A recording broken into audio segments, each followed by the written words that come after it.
15 जुलाई Patna bank manager की body मिली। 15 जुलाई नवादा में नौजवान का कत्ल। 14 जुलाई खगड़िया में नौजवान का मर्डर। 13 जुलाई पटना में वकील का कत्ल। 13 जुलाई सीतामढ़ी में कारोबारी का कत्ल। 10 जुलाई जहानाबाद में बुजुर्ग का कत्ल। 10 जुलाई समस्तीपुर में बूढ़ी औरत का कत्ल।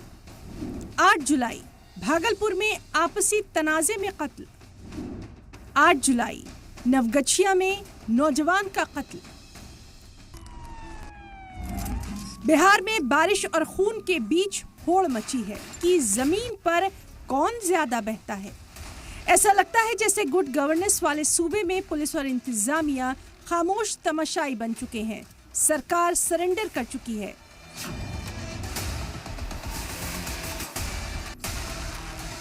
बिहार में ना कारोबारी महफूज है, ना ही सरकारी मुलाजमीन, ना वकील महफूज है, ना ही टीचर, ना वालिद सेफ है, ना ही किसान। पूरा बिहार मुजरिमों के शिकंजे में कसमसाता बेजार नजर आ रहा है।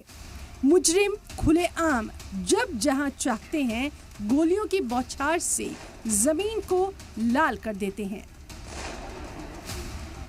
मर्डर पर मर्डर हो रहे हैं, जैसे बिहार में मुजरिमों के आगे सिस्टम ने भी घुटने टेक दिए हैं।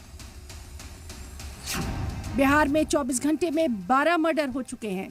पटना में 4 मर्डर, नालंदा में 3 कत्ल, गया में 2 लोगों का कत्ल और सीतामढ़ी में कारोबारी की मौत ने सभी को दहला कर रख दिया है।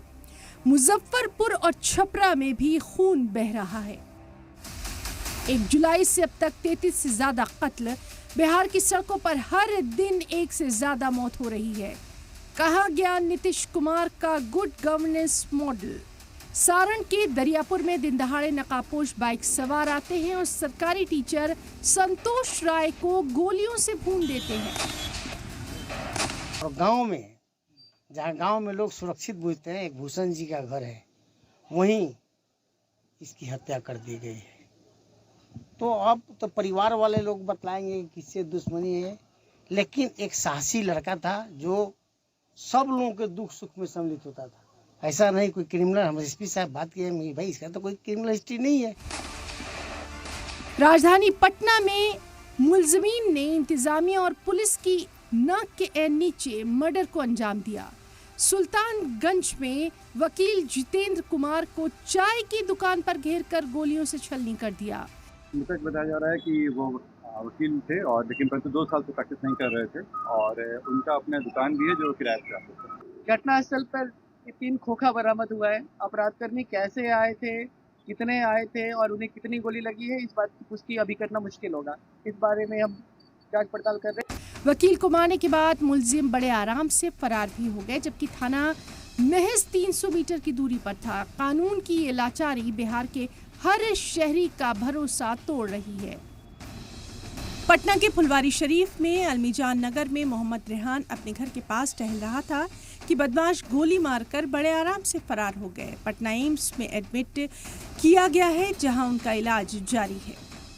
रेहान को उनके घर के पास टहलते समय गोली लगी है, पेट में गोली लगी है। घटनास्थल पर तुरंत पहुंचकर घायल व्यक्ति को एम्स में भर्ती कराया गया है, जहां उनका इलाज चल रहा है। घटनास्थल के आसपास का सीसीटीवी अवलोकन किया जा रहा है और स्थानीय लोगों से इस संबंध में जानकारी एकत्रित की जा रही है। बिहार के सीएम नीतीश कुमार के होम जिले नालंदा में शनिचर को 12 घंटे के अंदर 3 कत्ल ने लॉ एंड ऑर्डर की गोया पोल खोल कर रख दी। नालंदा में एक नर्स को जमीनी तनाजे में गोली मार दी गई। एक नौजवान का जनता दरबार से लौटते वक्त कत्ल कर दिया गया। एक किसान की लाठी डंडों से पीट कर हत्या कर दी गई।